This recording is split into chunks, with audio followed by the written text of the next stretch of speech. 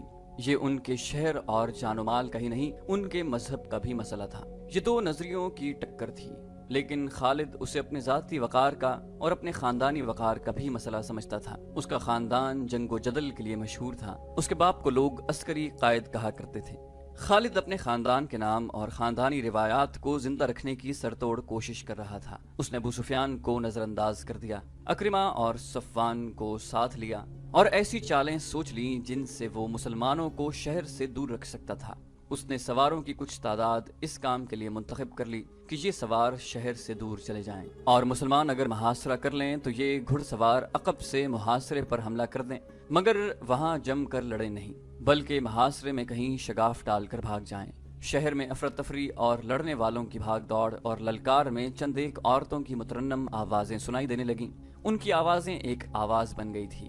وہ رزمیہ گیت گا رہی تھیں جن میں رسول اللہ صلی اللہ علیہ وآلہ وسلم کے نعوذ باللہ قتل کا ذکر تھا۔ بڑا جوشیلا اور بھڑکا دینے والا گیت تھا۔ یہ عورتیں گلیوں میں یہ گیت گاتی پھر رہی تھیں۔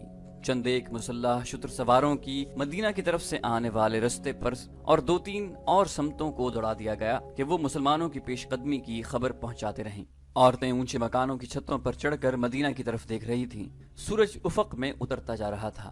صحرا کی شفق بڑی دلفریب ہوا کرتی ہے، مگر اس شام مکہ والوں کو شفق میں لہو کے رنگ دکھائی دے رہے تھے۔